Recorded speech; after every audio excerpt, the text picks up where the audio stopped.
أعوذ بالله من الشيطان الرجيم. بسم الله الرحمن الرحيم. ويقول الذين كفروا لولا أنزل عليه آية من ربه قل إن الله يضل من يشاء ويهدي إليه من أناب الذين آمنوا وتطمئن قلوبهم بذكر الله ألا بذكر الله تطمئن القلوب الذين آمنوا وعملوا الصالحات طوبى لهم وحسن مآب كذلك أرسلناك في أمة قد خلت من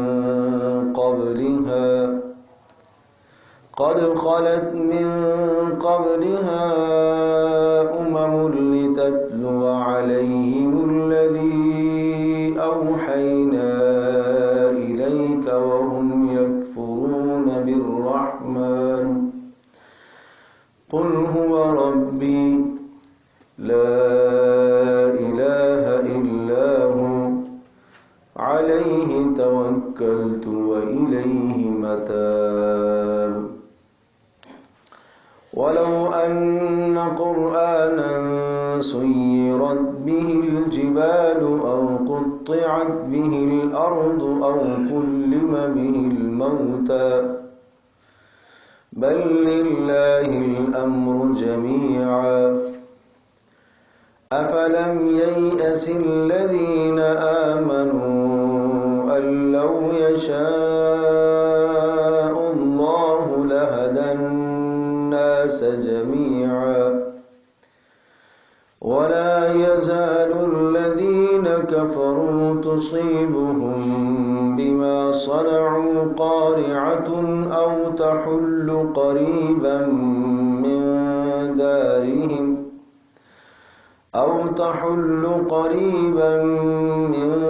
دارهم حتى يأتي وعد الله إن الله لا يخلف الميعاد.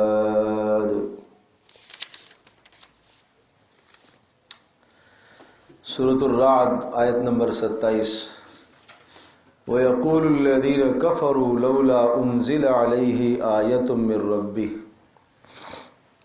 کافروں کی طرف سے پیش آنے والے ایک سوال کا اور اشکال کا جواب ہے کہ جس طرح سے ہم طلب کرتے ہیں کہ ایسا معجزہ یہ دکھا دیں تو ہم ایمان لے آئیں گے، اور کچھ ایمان والوں کے دلوں میں بھی یہ طمع اور یہ خیال پیدا ہونے لگا کہ اگر اس طرح کے معجزے جیسا یہ کہہ رہے ہیں دکھا دیے جائیں تو سارا مکہ اسلام لے آئے گا اور اختلافات اور جھگڑے اور سب یہ نزاع ختم ہو جائیں گے تو بہتر ہے. لہذا جیسے صالح علیہ السلام کا معجزہ ہے کہ پتھر سے چٹان سے اونٹنی نکل آئی، موسیٰ علیہ السلام کا معجزہ ہے کہ عصا اور لاٹھی وہ سانپ بن جاتا ہے، عیسیٰ علیہ السلام کا معجزہ ہے کہ مادرزاد اندھوں کی آنکھوں پر آپ ہاتھ پھیرتے ہیں تو ان کی بینائی واپس آ جاتی ہے، کوڑ اور برس کے بیمار کو ٹھیک کر دیتے ہیں.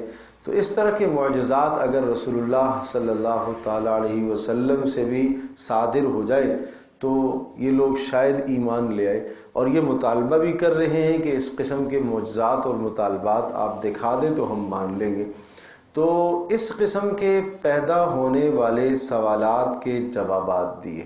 پہلی بات تو یہ سمجھ لینی چاہیے کہ رسول اکرم صلی اللہ تعالی علیہ وسلم کے دو عظیم ترین معجزے موجود ہیں.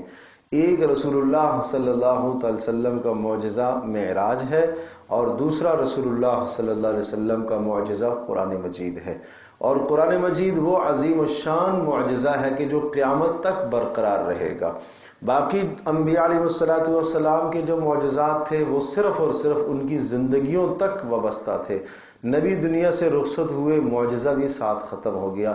رسول اللہ صلی اللہ تعالی علیہ وسلم دنیا میں نہیں رہے، لیکن حضرت صلی اللہ تعالی علیہ وسلم کا معجزہ قرآن مجید موجود ہے اور قیامت تک یہ موجود رہے گا کہ ایسا فصیح بلیغ کلام کہ اس کلام کی آج تک کوئی مثال نہیں لا سکا اور نہ قیامت تک لا سکے گا. تو یہ ان لوگوں کو اسی حساب سے یہ چیلنج دیا گیا کہ دیکھو موسیٰ علیہ السلام کے زمانے میں جادو بڑے عروج پر تھا، تو موسیٰ علیہ السلام کے زمانے میں جو معجزات دیے گئے وہ اسی مناسبت سے دیے گئے کہ ایک لاٹھی ہے، دیکھتے ہی دیکھتے وہ سانپ بن جائے، ہاتھ ہے، ہاتھ سے روشنی نکلنا شروع ہو جائے. اس وقت جادو عروج پر تھا، تو اسی طرح کے معجزات دیے گئے تاکہ وہ معجزات کے ذریعے سے جادوگروں پر بھی غلبہ پا سکیں. عیسیٰ علیہ السلام کے زمانے میں طب کا عروج تھا اور اس مناسبت سے عیسیٰ علیہ السلام کو معجزے دیے گئے. وہاں بڑے بڑے نسخے حکیموں کے اور جناب دنیا کے نامور حکیم جو گزرے ہیں حکماء، ان کے نسخے ہوتے تھے اور ان سے لوگوں کو شفائیں ملتی تھی. لیکن کسی کے پاس یہ نسخہ نہیں تھا کہ مادرزاد اندھا ہو اور پیدائشی اندھا اور نابینا ہو اور اس کی آنکھوں پر کوئی ہاتھ پھیرے اور اسے شفا مل جائے. یہ دوا کسی کے پاس نہیں تھی. اللہ نے عیسیٰ علیہ السلام کو یہ معجزہ عطا فرمایا. تو رسول اکرم صلی اللہ تعالی علیہ وسلم کے زمانے میں فصاحت اور بلاغت کی انتہا تھی. عربی زبان میں کمال اور عربی زبان کو فصاحت کے ساتھ بولنا اور اپنی زبان پر عبور رکھنا، یہاں تک کہ اشعار کو یاد کرنا. ایک ایک مجلس میں 100 اشعار فی البدی پڑھ لیتے تھے، بغیر سوچے سمجھے کہہ دیتے تھے. آپ کہیں گے یہ گھوڑا کھڑا ہے، اس گھوڑے کے متعلق اشعار کہو، تو ایک آدمی 10 اشعار اس کے متعلق کہہ دے گا. آپ کہیں گے جناب فلاں چیز ہے، اس کے متعلق یہ اشعار کہو، وہ کہہ دیتا تھا. تو اس طرح کا ماحول تھا. تو اسی ماحول کی مناسبت سے ایسا کلام لایا گیا کہ اس کلام کی مثال وہ لانے سے عاجز آ گئے. تو کہاں اگر بات معجزے کی ہے تو معجزہ یہ کافی ہے. باقی ہر قسم کا معجزہ اگر ہم دینے لگ جائیں تو پہلی بات تو یہ ہے کہ جنہوں نے نہیں ماننا وہ نہیں مانیں گی. دوسری بات یہ ہے کہ امت جب معجزہ مانگتی ہے اور منہ مانگا معجزہ اگر دے دیا جاتا ہے تو پھر معجزے کے بعد اگر کوئی نہ مانے تو پھر ان کے لیے ہلاکت اور تباہی کا فیصلہ ہوتا ہے. تو گویا کہ یہ حقیقت میں اپنے لیے ہلاکت اور تباہی مانگ رہے ہیں.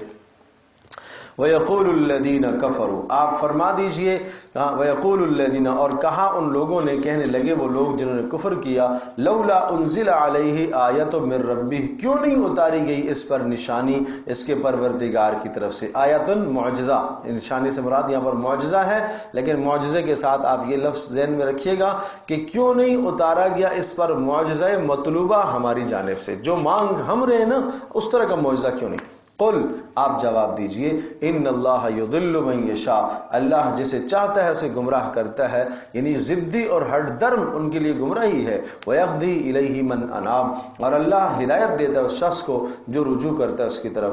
الذین آمنوا وتطمئن، اللہ کی طرف رجوع کرنے والوں کی نشانی الذین آمنوا، وہ لوگ جو ایمان لائے ان کو اللہ تبارک و تعالی ہدایت دیتا ہے. نمبر 2، وتطمئن قلوبہم بذکر اللہ، اور اللہ کی یاد سے، اللہ کے ذکر سے، اللہ کے قرآن سے ان کے دلوں کو اطمینان حاصل ہوتا ہے.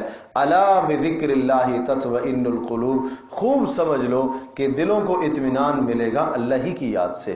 یہاں یہ بات سمجھنے کی ہے، جس طرح سے انسان، اللہ تبارک و تعالیٰ نے انسان کے اندر 2 چیزیں رکھی ہیں، ایک جسم ہے اور ایک روح ہے. جسم زمین سے نکلتا ہے، زمین سے پیدا ہوتا ہے اور اس کی خوراک بھی زمین ہی سے آتی ہے. یہی وجہ ہے کہ مرنے کے بعد جسم زمین میں چلا جاتا ہے اور مٹی کے ساتھ آدمی کا جسم مل جاتا ہے اور ایک عرصے کے بعد پھر کچھ پتہ نہیں چلتا کہ یہاں کوئی دفن تھا یا نہیں تھا. اس طرح سے انسان ذرات میں بدل جاتا ہے، اس لیے کہ مٹی سے آیا واپس مٹی میں چلا گیا۔ دوسری چیز انسان کے اندر روح ہے، روح اوپر سے آتی ہے اور اس کی غذا بھی اوپر سے آتی ہے۔ روح کی غذا اللہ کی یاد، روح کی غذا وحی ہے، روح کی غذا قرآن مجید ہے، روح کی غذا اسلامی تعلیمات ہے۔ جس طرح سے جسم کو اگر آپ غذا نہیں دیں گے جسم بے قرار ہو جائے گا، ایک دن نہیں کھلائیں گے، 2 دن نہیں کھلائیں گے، 3 دن 4 دن، بالآخر جسم کی موت آ جائے گی۔ اسی طرح سے اگر روح کو قرآن کی غذا آپ نہیں دیں گے، آپ تلاوت نہیں کریں گے، اللہ کا ذکر نہیں کریں گے، رسول اللہ صلی اللہ علیہ وسلم کی سنت کی پیروی آپ نہیں کریں گے، تو آپ نے روح کو کچھ نہیں دیا، روح کا فاقہ ہے۔ جب روح کا فاقہ ہے تو چند دنوں کے بعد یہ روح بھی مر جاتی ہے، اور روح کا مرنا یہ ہے کہ اب اس آدمی کے دل پر آہستہ آہستہ پردے غلاف چڑھتے چڑھتے چڑھتے خاتمہ کفر پر ہو جاتا ہے۔ یہی روح کی موت ہے۔ ہاں اگر کسی بھی وقت توبہ کر لیتا ہے تو روح بیدار ہو جاتی ہے۔ جسم مرنے کے بعد دوبارہ اس میں طاقت نہیں آتی، اس میں دوبارہ زندگی نہیں لوٹتی، لیکن روح اگر مر گئی ہے تو ایک وقت تک گنجائش ہے کہ یہ اپنی توبہ کر کے اس مری ہوئی روح کو دوبارہ زندہ کر سکتا ہے، لیکن جب وہ حد کراس ہو جاتی ہے تو اس کے بعد پھر خاتمہ کفر پر ہی ہوتا ہے۔ پھر اللہ پاک حفاظت فرمائے۔ تو اس لیے فرمایا الا بذکر اللہ تطمئن القلوب، دلوں کو سکون ملے گا اللہ کی یاد سے۔ ایک آدمی اگر بے قرار ہے، بے چین ہے، پریشان ہر وقت رہتا ہے تو اسے سمجھنا چاہیے کہ اللہ کی یاد میں کمی ہے، اللہ کی یاد میں کمی ہے۔ جب اللہ کہہ رہا ہے کہ دلوں کو سکون ملے گا اللہ کی یاد سے، تو میرے دل میں سکون کیوں نہیں آ رہا؟ شاید اللہ کی یاد کی کمی ہے، شاید اللہ پاک کا ذکر میں صحیح نہیں کر پا رہا، شاید میری رجوع الی اللہ کی کمی ہے، اس لیے مجھے سکون نہیں آ رہا۔ تو سکون کا تعلق چیزوں کے ساتھ نہیں ہے۔ جس طرح سے ایک آدمی بھوکا ہے، شدید بھوکا ہے، اس کے سامنے آپ سونے چاندی کے ڈھیر لگا دیں، وہ کہے گا مجھے تو کھانے کی ضرورت ہے۔ اس وقت اس کے جسم کو کھانے کی ضرورت ہے، اس کو قرار ملے گا کھانے سے ہی، پینے سے، اس لیے کہ پیاسا ہے۔ بالکل اسی طرح سے روح کو قرار ملے گا اللہ کی یاد سے۔ اس کے سامنے آپ ہزاروں لذتیں رکھتے رہے، اس کو نہیں لذت آئے گی، اس لیے کہ روح خوگر اور عادی ہے اللہ کی یاد کی، اللہ کے ذکر کی۔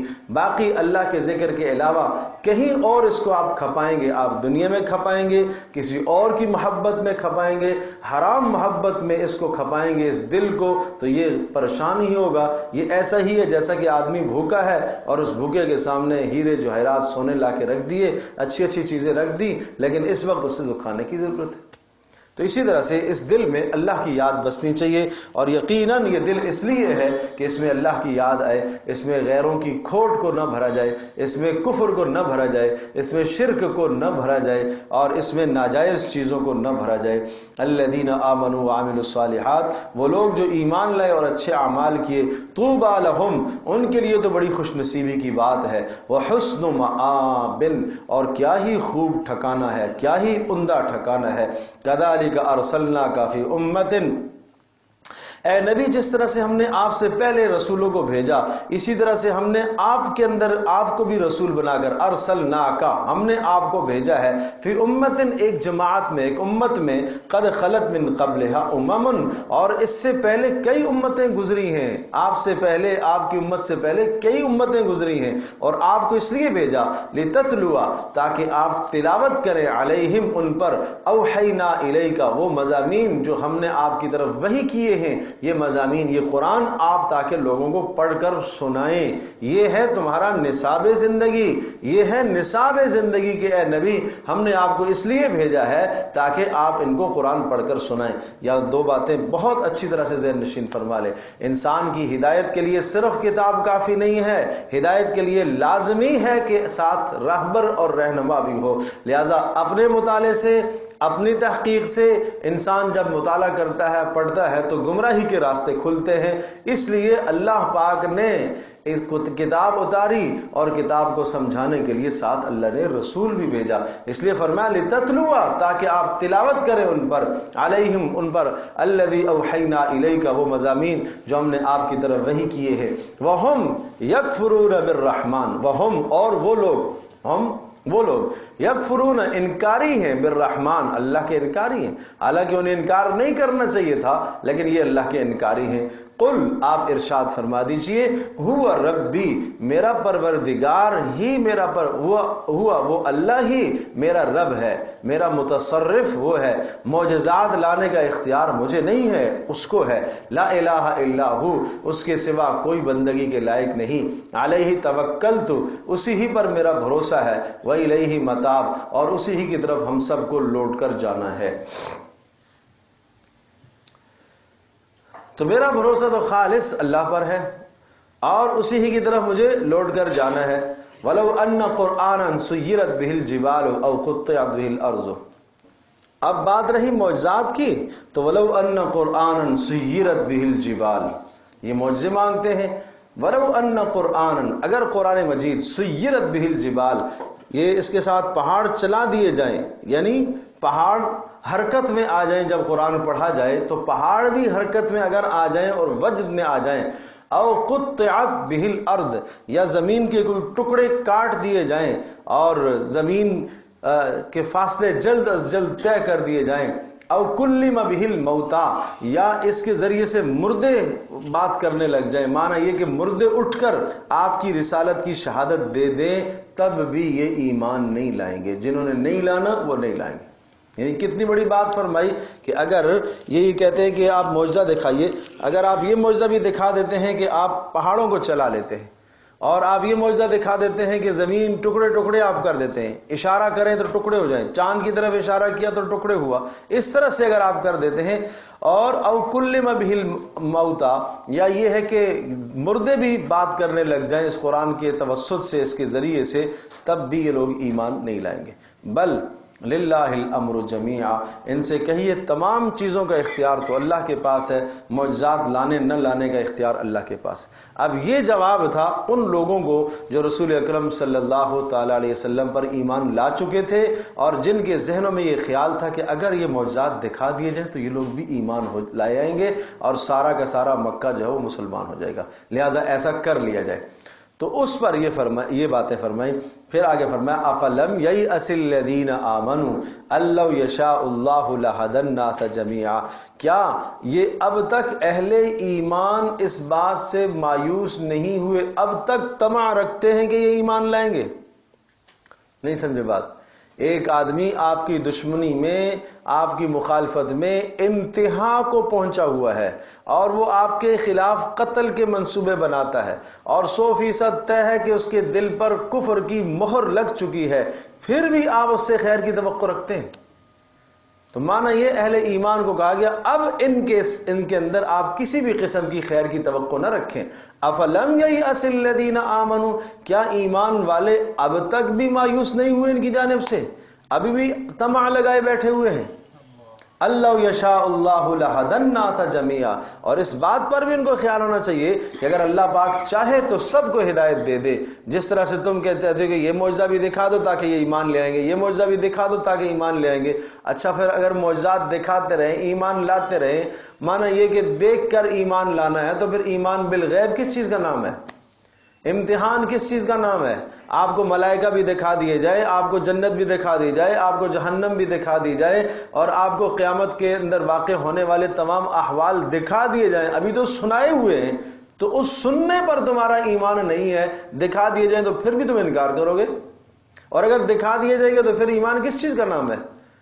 ایمان بالمشاہدہ معتبر تو نہیں ہے کہ دیکھ کر ایمان لانا، بھائی تمہیں رسول نے بتایا ہے، تمہیں قرآن میں بتایا گیا ہے کہ یہ بات اللہ نے یوں فرمائی ہے، اس سے سن کر دل و جان سے اسے قبول کرنا، ایمان لانا، یہ ایمان معتبر ہے۔ لہذا ولا یزال الذین کفروا تصیبہم، اور فرمایا مسلسل ان کافروں کو تصیبہم پہنچتا رہے گا، بما صنعوا جو کچھ انہوں نے کیا اس کی وجہ سے پہنچتا رہے گا۔ کیا پہنچتا رہے گا؟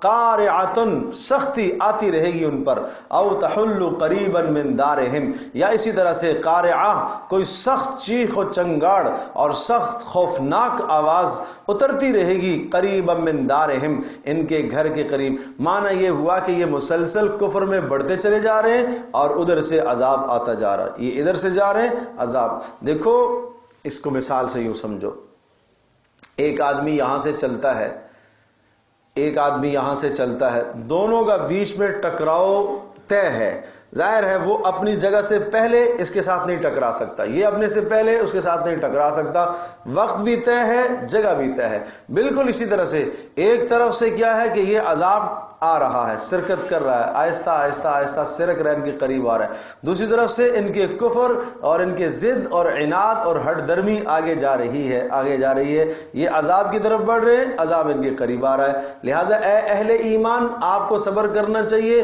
وقت سے پہلے یہ نہیں ٹکرائیں گے اس عذاب سے، اور نہ عذاب ان سے پہلے ٹکرائے گا، وہ اسی جگہ پر ٹکرائے گا اور اسی وقت میں ٹکرائے گا جب وہ وقت مقرر آئے گا۔ چنانچہ بدر میں وہ عذاب ٹکرایا ان کے ساتھ کہ مکہ کی جتنی قیادت تھی سب کی سب قیادت ماری گئی، 70 کے 70 مارے گئے، اور پھر باقی 70 جو تھے وہ قید میں آ گئے۔ تو یوں سمجھے کہ سب زور جو تھا، طاقت جو تھی، وہ سب کی سب ٹوٹ گئی، اور اب اس کے بعد کفر نے کمر نہیں اٹھائی۔ اگلے سال پھر معرکہ ہوا، احد کا معرکہ گرم ہوا، لیکن اس معرکے کے اندر مسلمانوں کو کچھ نقصان ہوا، اور وہ بھی رسول اللہ صلی اللہ تعالی علیہ وسلم کے امر کی ایک مخالفت ہوئی اس کے نتیجے میں۔ اور پھر دوسری بات یہ کہ گزشتہ سال بدر کے اندر یہ بات طے کر دی گئی تھی اور پیشن گوئی کر دی گئی تھی کہ آئندہ سال احد کا معرکہ ہوا تو اس میں 70 آپ کے شہید ہوں گے، تو یہ بات پہلے سے طے ہو چکی تھی، اور شہادت کے منزلوں پر مقام پر انہیں فائز کرنا تھا، وہ ہوا۔ اور اس کے بعد کوئی بھی ایسا غزوہ نہیں آیا کہ جس میں جو ہے مسلمانوں کو شکست ہوئی، ہمیشہ غلبہ ہوتا رہا۔ پھر اس کے بعد ایسا بھی ہوا کہ غزوہ احزاب کے اندر، جس کو خندق بھی کہتے ہیں، یہ سب کے سب پورا کا پورا کفر جمع ہو کر مجتمع ہو کر مسلمانوں کے خلاف آیا، لیکن بہرحال اللہ نے ان کو وہاں پہ بھی ناکام کیا۔ تو یہ سمجھایا جا رہا ہے کہ اللہ کا حتیٰ یأتی وعد اللہ، یہاں تک کہ اللہ کا وعدہ آئے گا، اللہ کا وعدہ یعنی ٹکرانے کا وعدہ اللہ کا آئے گا، عذاب کا وعدہ آئے گا، جو اللہ نے وعدہ کیا ہوا ہے اس نے آنا ہے۔ ان اللہ لا یخلف المیعاد، اللہ کے ہاں وعدوں کی خلاف ورزی نہیں ہوتی۔ وَلَقَدِ اسْتُهْزِئَ، یہاں مشرکین کی جانب سے ہونے والے استہزاء کو بیان کیا گیا ہے کہ کافر جو رسول کے ساتھ استہزاء کرتے ہیں آپ غمگین نہ ہو۔ وَلَقَدِ اسْتُهْزِئَ، یقیناً استہزاء کیا گیا، بِرُسُلٍ مِّن قَبْلِكَ، آپ سے پہلے رسولوں کا۔ تو پھر رسولوں کا جب استہزاء کیا گیا تو فوری کیوں نہیں مارے گئے، تباہ کیوں نہیں ہوئے؟ بات وہی ہے،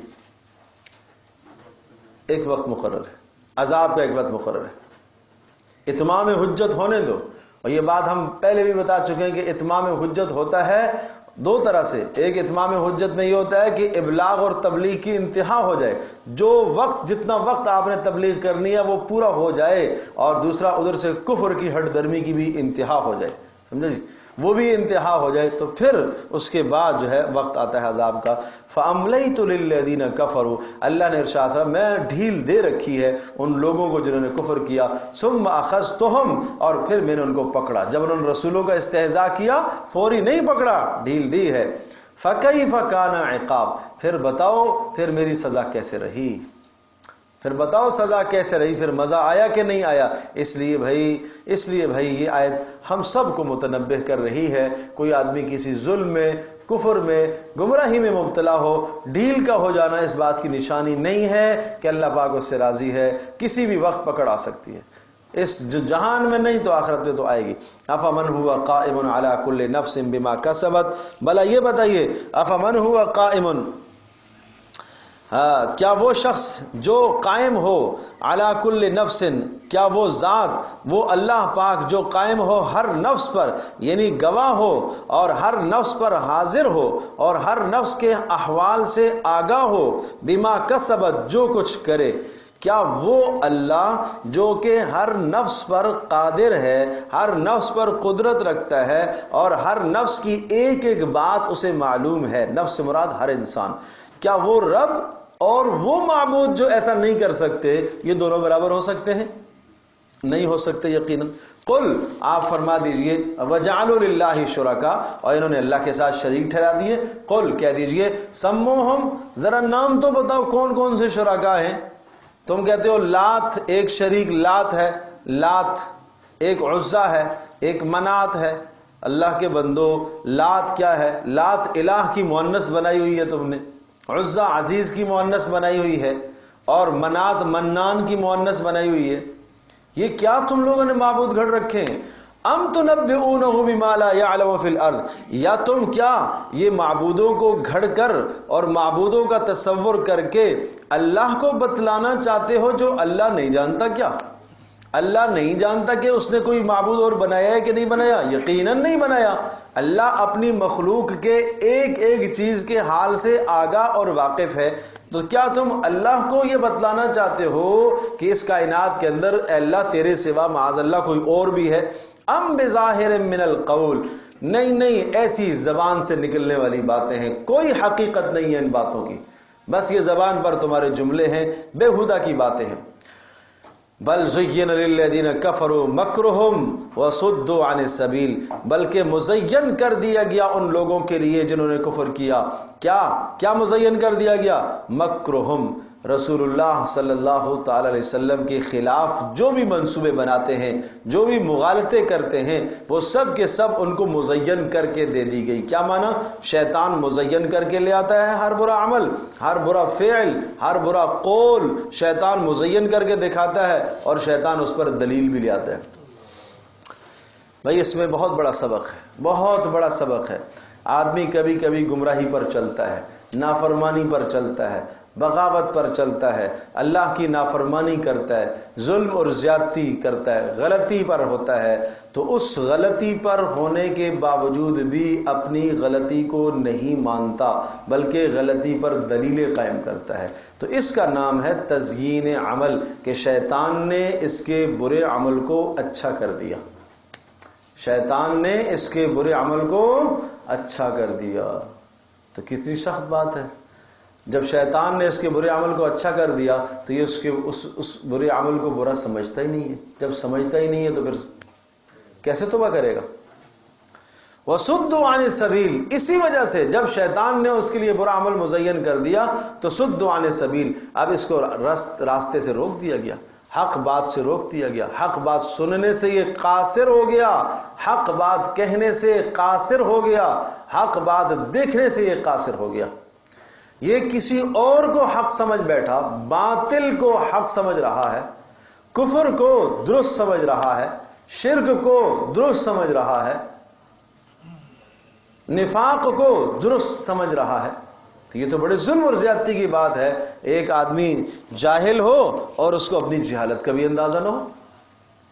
ایک آدمی راستے میں چلتے چلتے جو ہے وہ اس کے جسم پر نجاست لگ گئی، گٹر میں گر گیا، پیشاب پخانہ لگ گیا، اس سے کوئی کہے کہ بھائی صاحب نجاست لگی ہوئی ہے، گندگی لگی ہوئی ہے، اس پر دلائل قائم کرنا شروع کر دے، کس نے کہا گندگی ہے؟ یہ تو خوشبو ہے، تو کیا کہا جائے گا؟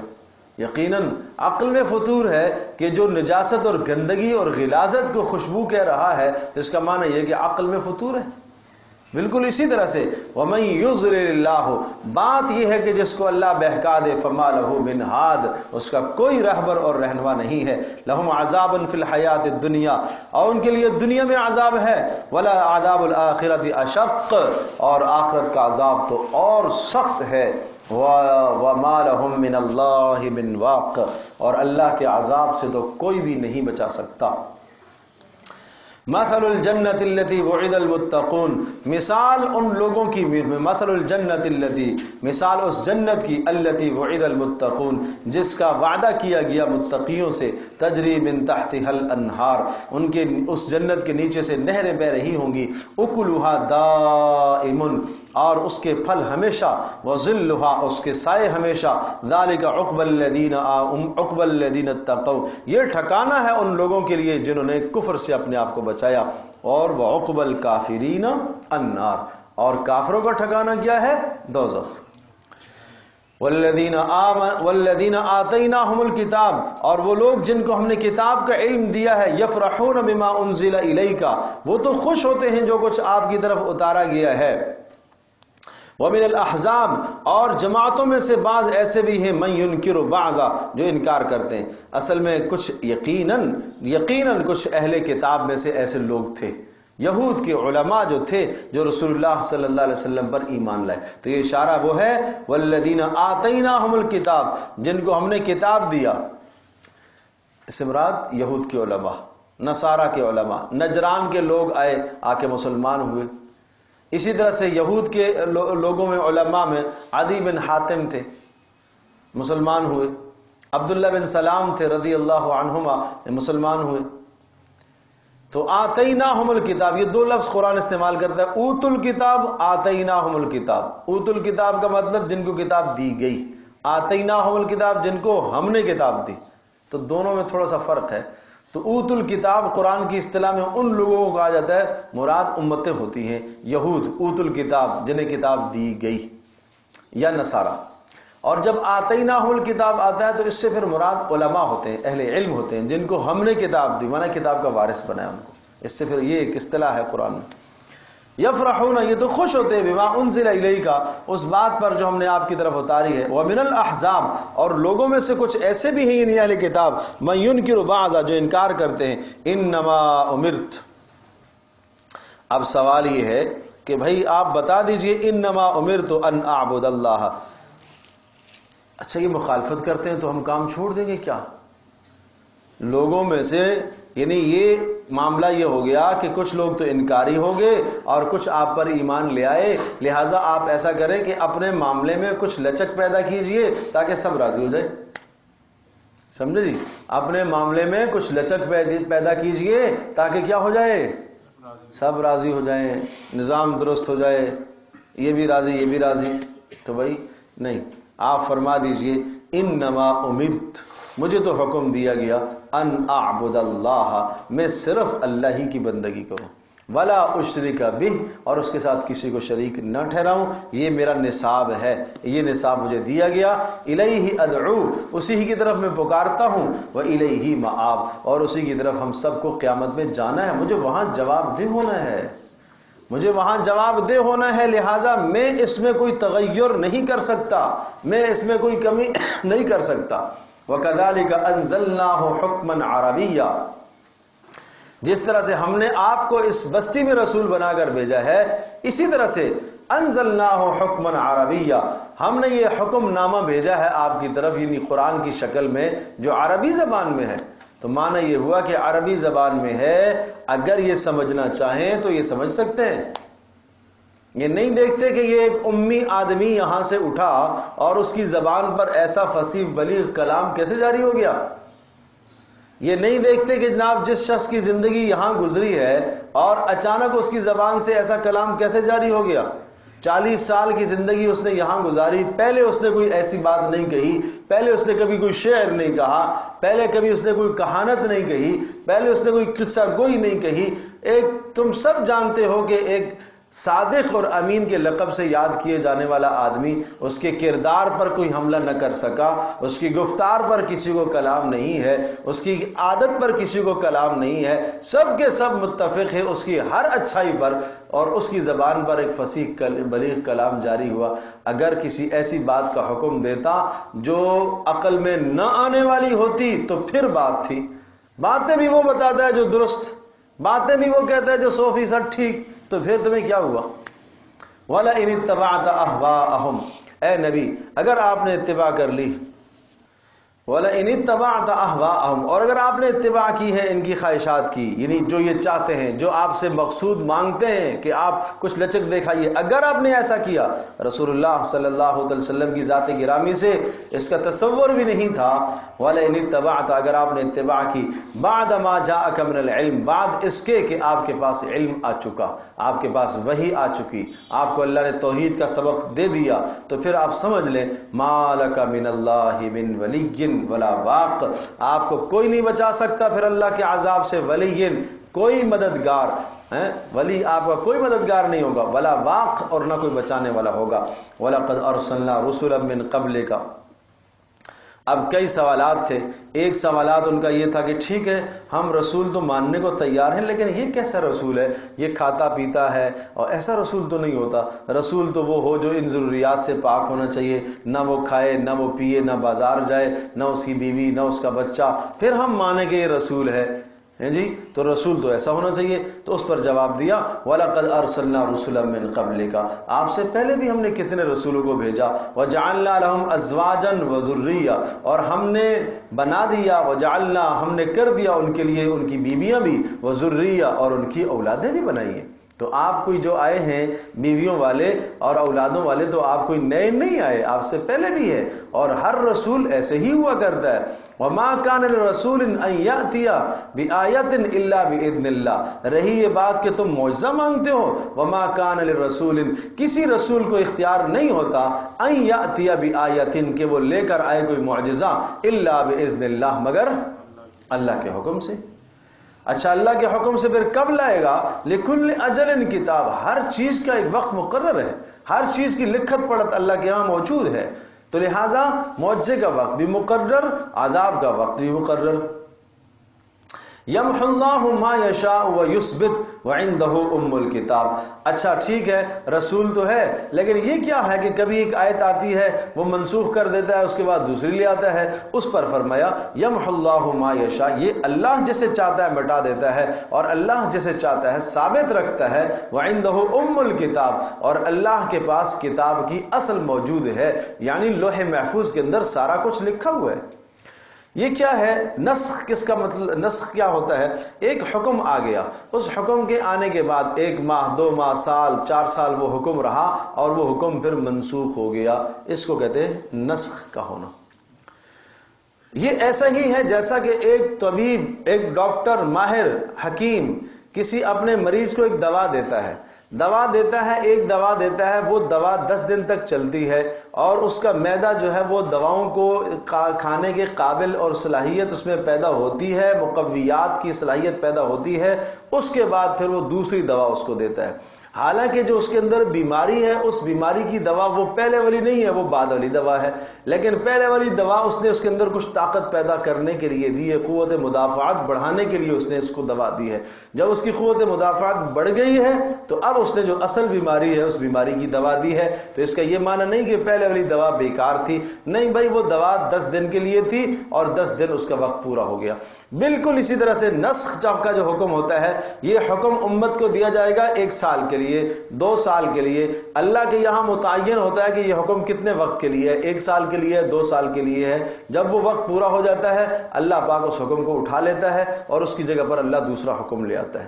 لیکن یہ نسخ بھی رسول اللہ صلی اللہ علیہ وسلم کی زمانے تک موجود تھا۔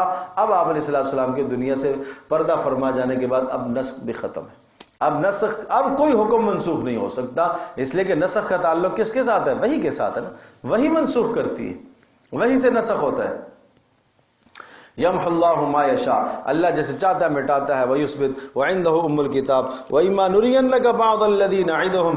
اچھا بات یہ ہے کہ یہ کہتا ہے، یہ سب ان کے سوالات کے شبہات کے جوابات ہے۔ یہ کہتا ہے کہ عذاب آئے گا، کب آئے گا؟ واما نرینک، اور یا تو ہم دکھا دیں گے آپ کو، بعض الذی، وہ عذاب، نعدهم جس کا ہم نے ان سے وعدہ کیا آپ کی موت سے پہلے، او نتوفینک، یا ہم آپ کو موت دے دیں گے تو اس کے بعد عذاب آئے گا۔ دونوں صورتیں ہو سکتی ہیں۔ یقیناً آپ علیہ السلام کی زندگی میں بھی عذاب کی شکلیں دیکھی، اور مکہ میں قحط بھی آیا، اور بدر کے اندر یہ مارے بھی گئے، اور آپ علیہ السلام کے دنیا سے رحلت فرما جانے کے بعد بھی عذاب کی شکلیں آئی۔ آپ کا کام فَإِنَّمَا عَلَيْكَ الْبَلَاغُ، آپ کے ذمہ کیا ہے؟ پہنچانا، بلاغ۔ وَعَلَيْنَا الْحِسَابُ، اور حساب لینا کس کے ذمہ ہے؟ وہ ہمارے، ہم حساب لیں گے ان سے۔ پہنچانا آپ کا کام، حساب لینا ہمارا کام۔ آپ اپنا کام کیجئے، ہم اپنا کام کریں گے۔ اللہ اکبر! کس طرح سے دو ٹوک باتیں ہیں۔ بس آپ اپنا کام کیجئے، آپ پہنچاتے رہیے۔ عذاب کب آئے گا اللہ جانتا ہے۔ نہ آپ عذاب میں جلدی طلب کیجئے، نہ آپ یہ کیجئے، نہ آپ جو ذمہ داری آپ کو دی گئی ہے، آپ اپنی ذمہ داری کو پورا کیجئے۔ اور رسول اللہ صلی اللہ علیہ وسلم نے بہت احسن طریقے سے اس ذمہ داری کو نبھایا اور پورا فرمایا۔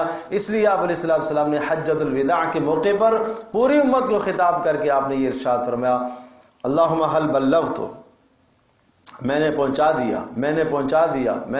دیا۔ سب صحابہ سے پوچھا، میں نے پہنچا دیا؟ تو سب نے کہا جی اللہ کے رسول آپ نے پہنچا دیا۔ قد ادیت الرسالہ، آپ نے رسالت کو اللہ کا حق ادا کر دیا۔ اور نصحت الامہ، اور آپ نے امت کی خیر خواہی فرمائی، وکشفت الغمہ، اور آپ نے تمام کے تمام اندھیروں کو اور پردوں کو چاک کر دیا، اسلام اور دین کھل کے سامنے آ گیا، بس اب ہمیں کسی کی ضرورت نہیں۔ پھر آپ نے ارشاد فرمایا اللہم اشہد، اے اللہ تو گواہ رہنا، تو گواہ رہنا، تو گواہ رہنا۔ 3 بار آپ نے اس جملے کو ارشاد فرمایا۔ پھر ارشاد فرمایا فلیبلغ الشاہد الغائب، تم میں سے جو موجود ہے وہ پھر غائب تک پہنچائے میری بات، میرا پیغام ہے وہ جو موجود ہے وہ غائب تک پہنچائے بھائی۔ تو یہ ہر شخص کی ذمہ داری ہے، یہ کوئی صرف تبلیغی جماعت کی یا کسی فرد واحد کی ذمہ داری نہیں ہے، جس تک بھی میری بات پہنچے وہ میری بات کو آگے پہنچائے۔ یہ حساب یہ آپ سے پوچھا جائے گا فَإِنَّمَا عَلَيْكَ الْبَلَاغُ، آپ نے یہ بلاغ کیا ہے یا نہیں کیا ہے؟ آپ نے اپنے گھر میں بتایا کہ نہیں بتایا؟ آپ نے اعزا اقربا کو بتایا کہ نہیں بتایا؟ آپ نے اپنے دائرہ کار کے اندر یہ تبلیغ کی یا نہیں کی ہے؟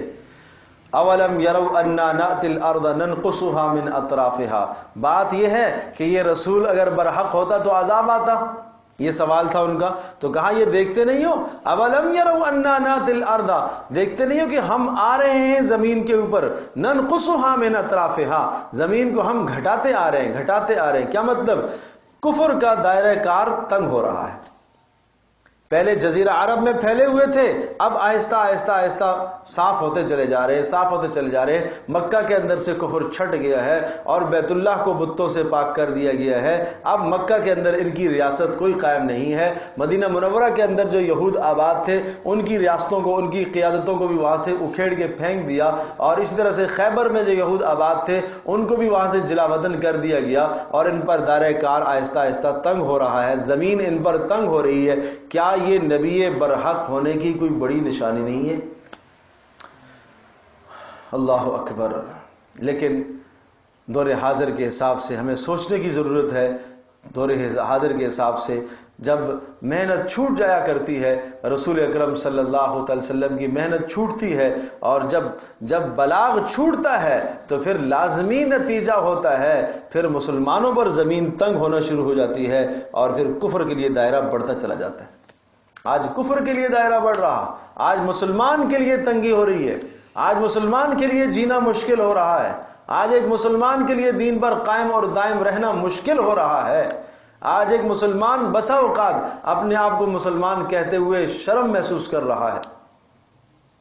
یہ کیا ظلم کی بات ہے؟ اس لیے کہ جو مقصد تھا نا وہ مقصد زندگی سے نکل گیا۔ علیک البلاغ ذمہ داری تھی۔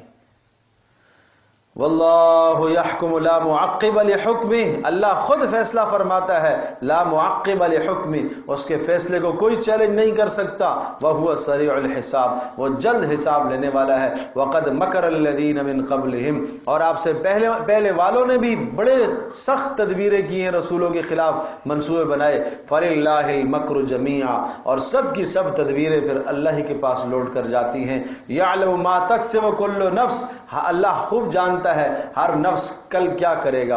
وَسَيَعْلَمُ الْكُفَّارُ، ان قریب یہ کافر جانیں گے، لمن عقبى الدار، کے آخرت کا ٹھکانہ کس کے لیے ہے۔ وَيَقُولُ الَّذِينَ كَفَرُوا، اور یہ آپ سے کہتے ہیں کافر، لست مرسلا، آپ رسول نہیں ہیں، آپ کی رسالت کا انکار کرتے ہیں۔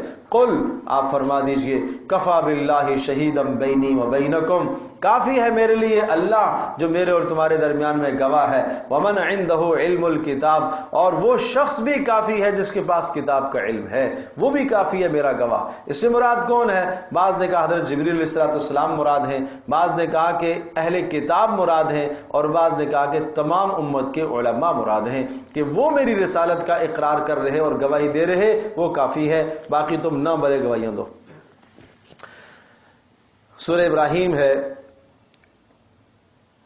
بڑا عجیب مضمون ہے سورت کا، اور اس وقت کا جو خاص موضوع ہے وہ یہ شروع میں ہی ہے، لِتُخْرِجَ النَّاسَ مِنَ الظُّلُمَاتِ إِلَى النُّورِ، آپ کی بعثت اس لیے ہوئی ہے، کتاب اس لیے اتاری ہے، نبی اس لیے بھیجا ہے، لِتُخْرِجَ النَّاسَ مِنَ الظُّلُمَاتِ إِلَى النُّورِ، تاکہ لوگوں کو آپ نکالیں اندھیروں سے روشنی کی طرف، لوگوں کو آپ نکالیں اندھیروں سے۔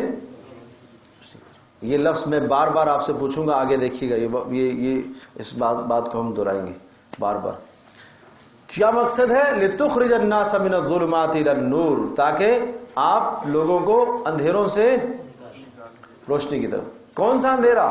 کفر اندھیرا ہے، شرک اندھیرا ہے، نفاق اندھیرا ہے، شبہات اندھیرا ہے، ضلالت اور گمراہی اندھیرا ہے۔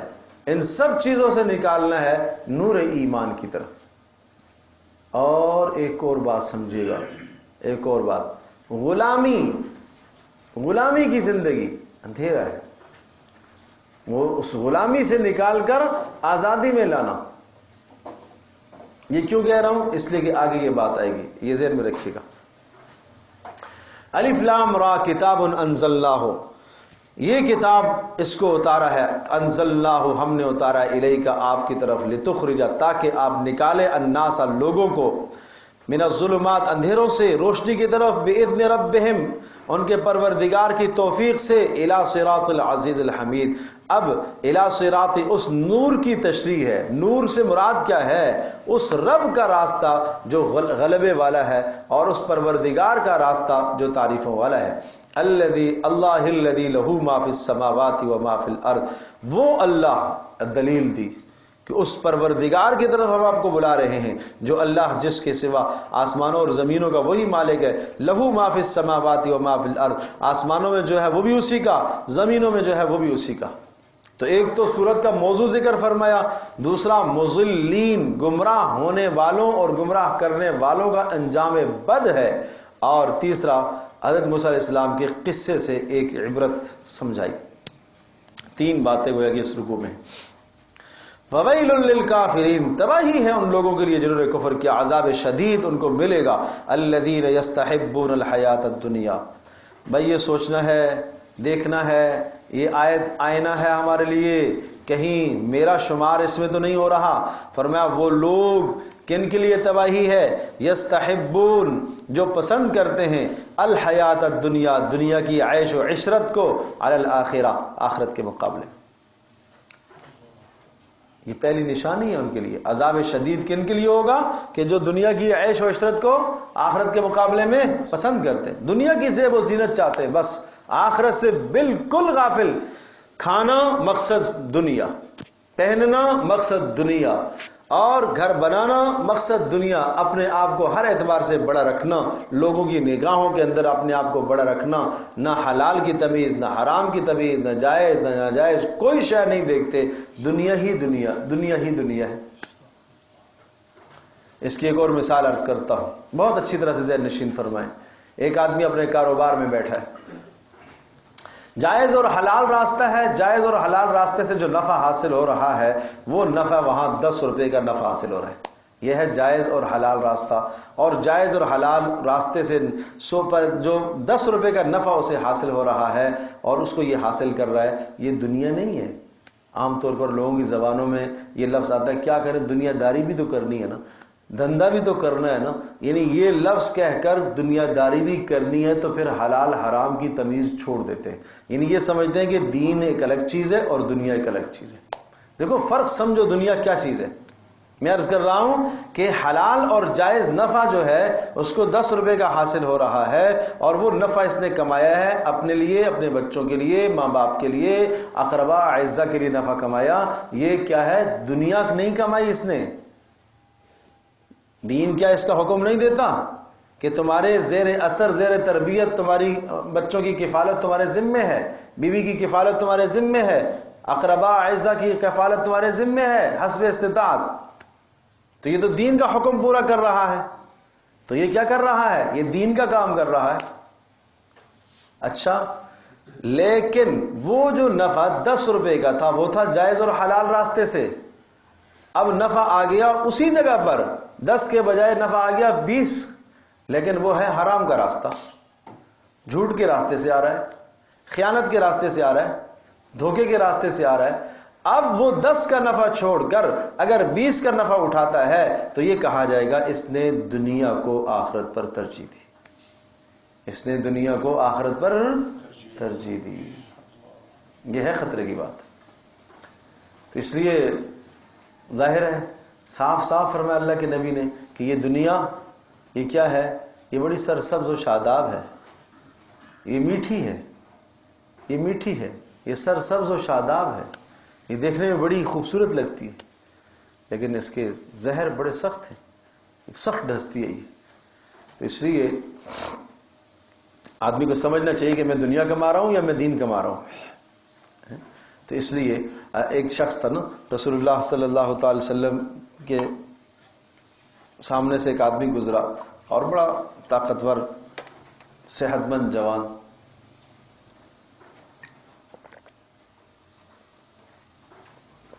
الحمدللہ. تو صحابہ نے اسے دیکھا اور دیکھ کر کہا کیا ہی اچھا ہوتا اس کی جوانی جہاد میں لگ جاتی، رسول اللہ صلی اللہ علیہ وسلم کی خدمت میں ہوتا، جہاد میں لگتا. صبح صبح سویرے سویرے بھاگتا ہوا جا رہا ہے، کام میں جا رہا تھا. تو آپ نے فرمایا کیا کہہ رہے ہو؟ کہا ہم نے یہ کہا نہیں. تمہیں کیا معلوم، شاید یہ مال کمانے گیا ہو اور اس مال کے کمانے کے بعد یہ سوال کرنے سے اگر مستغنی ہو جائے، اپنے آپ کو، اپنے بچوں کو، گھر والوں کو مستغنی کر دے سوال کرنے سے، تو یہ بھی تو اس کا دین ہے، یہ بھی تو دین ہے اس کا. تو ہم غلط سمجھ بیٹھے. رزق حلال عین عبادت نہیں ہے. طلب الحلال فریضۃ، رزق حلال کا طلب کرنا فریضہ ہے. دیکھو اسلام اعتدال پسند مذہب ہے، اعتدال کرو. یہاں پر یہ بات بھی ہے طلب الحلال فریضۃ، رزق حلال کا طلب کرنا فرض ہے لیکن بعد الفریضہ. نماز کا وقت آ گیا، ایک آدمی کہو اس کو غور جلو کہ یہ بھی تو فرض ہے، یہ بھی تو فرض ہے. ایک ڈاکٹر صاحب علاج میں بیٹھے ہوئے ہیں، نماز کا وقت آ گیا، چلو بھائی نماز کے لیے، بھائی یہ بھی تو فرض ہے، میں اس کے ذریعے سے بیوی بچوں کو پالوں گا، یا میں اس مریض کی خدمت کر رہا ہوں، یہ بھی تو فرض ہے. دیکھو اسلام آپ کو ایک اعتدال سمجھاتا ہے، ایک راستہ بتاتا ہے کہ کس وقت کس چیز کو آپ کو مقدم کرنا ہے. تو ان باتوں کو سمجھنے کی ضرورت ہے کہ دنیا کیا چیز ہے، اسے سمجھنا ہے. الذین یستحبون الحیات الدنیا علی الآخرہ، جنہوں نے دنیا کی زندگی کو پسند کیا. اب ایک اور مثال عرض کرتا ہوں، میری مائیں بہنیں بھی بہت اچھی طرح سے سمجھ لیں. کوئی خوشی کا موقع آیا، کوئی غمی کا موقع آیا، غمی کا تو چلو نہیں کہوں گا، خوشی کا سمجھ لیں. شادی آئی، بیٹی کی، بیٹے کی شادی، کوئی بھی شادی ہے. اب اس شادی کے موقع پر ایک یہ ہے کہ ہمارے ہاں رسم و رواج یہ ہے. نمبر 2، میرا جی یہ چاہتا ہے کہ یوں شادی ہونی چاہیے. اچھا بھائی ٹھیک ہے، اب ہم دیکھیں گے کہ آپ کا جو جی چاہتا ہے، یہ جی چاہنے والی جو بات آپ فرما رہی ہیں کیا رسول اللہ صلی اللہ علیہ وسلم کی تعلیمات کے مطابق ہے؟ اگر آپ کے جی سے اٹھنے والی بات اگر رسول اللہ صلی اللہ علیہ وسلم کی تعلیمات کے مطابق ہے تو کوئی حرج نہیں ہے، کر سکتی. اگر آپ کے گرد و نواح میں جو بات ہے، جو رسم و رواج میں جو چیز وہاں مروج ہے، اگر وہ رسول اکرم صلی اللہ علیہ وسلم کی لائی ہوئی تعلیمات کے موافق اور مطابق ہے تو ٹھیک ہے، اختیار کرنے میں حرج نہیں.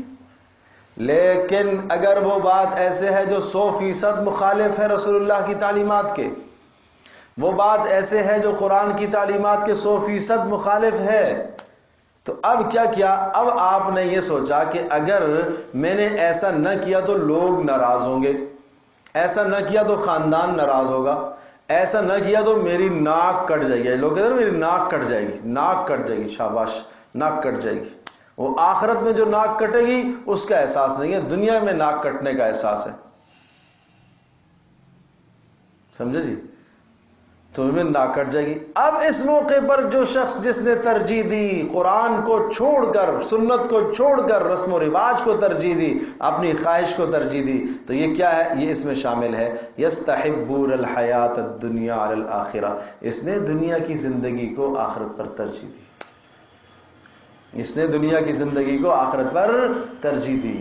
بھائی مت سوچو کہ لوگ کیا کہیں گے، دنیا کیا کہے گی، مت سوچو. اگر یہی بات ہوتی تو رسول اللہ صلی اللہ علیہ وسلم بھی سوچتے بھائی مجھے لوگ صادق امین کہتے تھے تو آج کیا حال ہو گیا، آج تو لوگ مجھے کذاب بھی کہتے ہیں، جھوٹا بھی کہتے ہیں، ساحر جادوگر بھی کہتے ہیں، معاذ اللہ کاہن نجومی بھی کہتے ہیں، کوئی کیا کہتا ہے، کوئی کیا کہتا ہے. مجھے چھوڑ دینا چاہیے یہ کام.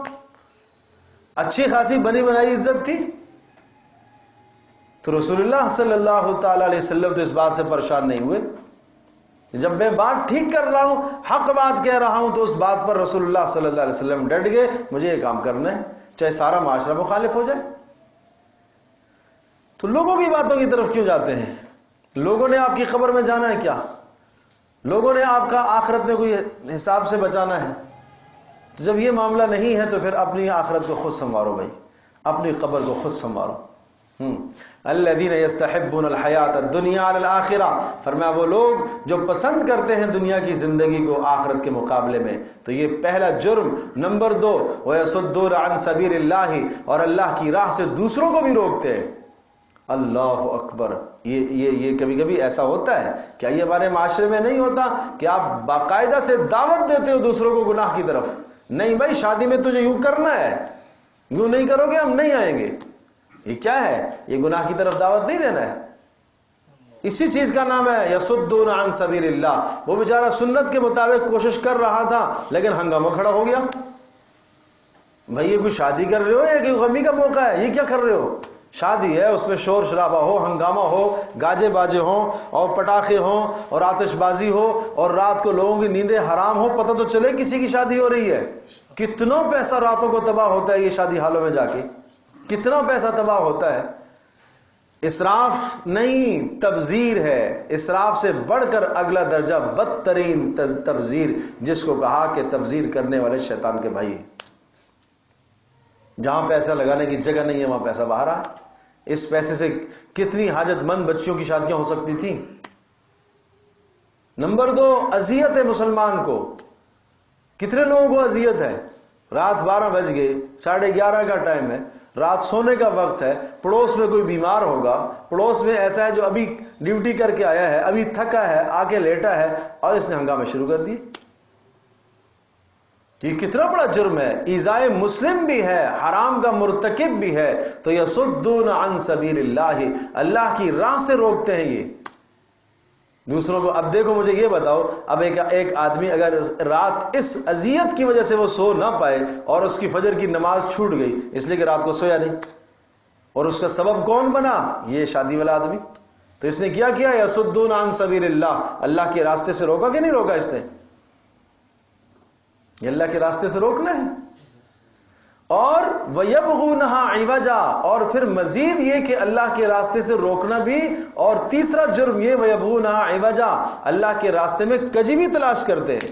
اللہ کے راستے میں کجی تلاش کرنے کا مطلب اللہ تعالیٰ کے احکام میں کجی تلاش کرنے کی کوشش کرتے ہیں، ان کو مروڑتے ہیں اور توڑتے ہیں اللہ کے احکام کو، اور اپنی مرضی کی طرح سے آیات کو استعمال کرتے ہیں، اپنی مرضی کی دلائل لے آتے ہیں۔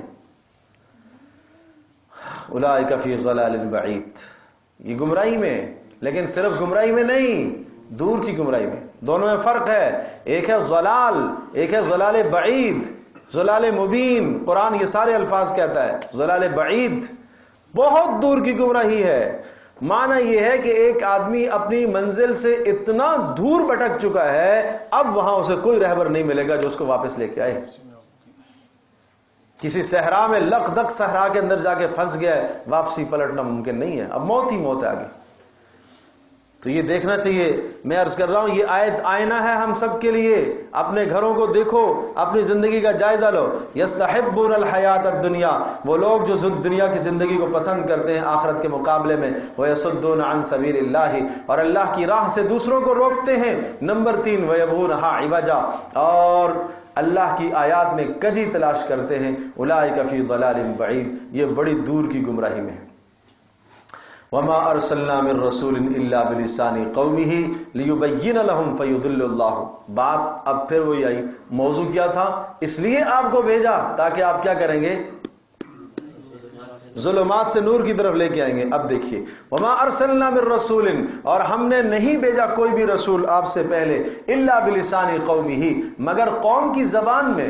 معنی یہ کہ رسول پر جو بھی احکام اترے ہیں وہ اسی قوم کی زبان میں اترے ہیں، اور رسول اسی قوم سے آیا ہے۔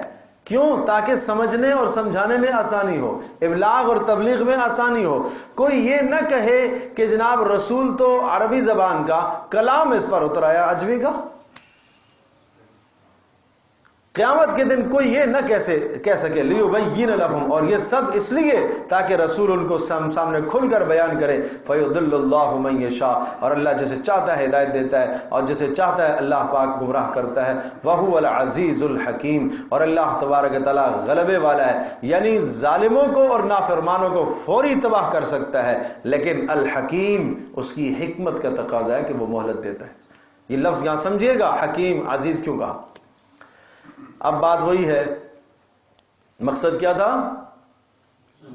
ظلمات سے نور کی طرف لانا۔ اب ہم آپ کو ایک مثال دیتے ہیں، دیکھو موسیٰ کیسے ظلمات سے نور کی طرف لے کے آئے اپنی قوم کو۔ اور میں نے عرض کی تھی ایک بات اور کہی تھی، آپ کو یاد ہوگا، میں نے عرض کیا تھا ظلمات سے نور کی طرف لانا یعنی کفر سے ایمان کی طرف، شرک سے توحید اور اخلاص کی طرف، اور نفاق سے اخلاص کی طرف، اور گناہوں سے نافرمانیوں سے اطاعت کی طرف لانا، یہ سب نور ہے۔ اس کے ساتھ ساتھ ایک اور بات بھی کہی تھی، غلامی سے نکالنا، غلامی سے نکالنا، آزادی کی طرف لانا، یہ بھی کیا ہے؟ یہ بھی ظلمات سے نور کی طرف۔ غلامی ظلمات ہے، غلامی کیا ہے؟ ظلمات ہے۔ اب موسیٰ علیہ السلام کی قوم غلامی میں مبتلا تھی، نہیں سمجھے بات؟ کس میں مبتلا تھی؟ غلامی میں۔ کس کے غلام تھے؟ فرعون کے غلام تھے۔ اے نبی، جس طرح سے موسیٰ علیہ السلام نے اپنی قوم کو غلامی سے نکالا ہے اور ایک رب کی بندگی پر لا کر کھڑا کر دیا ہے، آپ کو بھی یہی کرنا ہے۔ جیسے انہوں نے یہ محنت کی، یہ محنت آپ کو بھی کرنی۔ اچھا، رسول اللہ صلی اللہ علیہ وسلم کے زمانے میں کیا غلامی تھی؟ یہاں بتوں کی غلامی کرتے تھے، نہیں یہ معبود یہ کہتا ہے اس کی بات مانیں گے، یہ کہتا ہے اس کی بات مانیں گے، یہ کہتا ہے اس کی بات مانیں گے، یہ غلامی ہے۔ اور کیا ہے کہ کوئی بھی برسر اقتدار آ جائے اور وہ اللہ کی نافرمانی کا تمہیں حکم دے تو آپ اس کی غلامی کر رہے ہو۔ یہاں تک کہ کچھ اپنے نفس کی غلامی کرتے ہیں، نفس کے غلام ہوتے ہیں۔ اتنی صاف وضاحت کے ساتھ حدیث میں آیا ہے، لعن عبد الدرہم، درہم کو پوجنے والا ملعون ہوتا ہے۔ لعن عبد الدینار، اور دینار کو پوجنے والا، اچھا دینار کو بھی کوئی پوجتا ہے؟ دینار کی بندگی کرنے والا، اس کی غلامی کرنے والا ملعون ہوتا ہے۔ اللہ اکبر، اللہ اکبر۔ کیا مراد ہے؟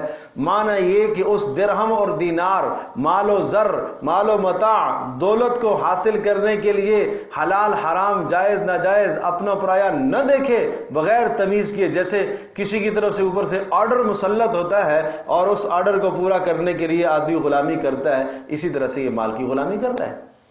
تو آپ کا کیا خیال ہے کہ غلام صرف بندوں کا ہوا کرتا ہے؟ تو حدیث میں تو یہ بھی بتایا غلام تو یہ مال کا بھی غلام ہے، قرآن میں تو یہ بھی بتایا نفس کا بھی غلام ہے۔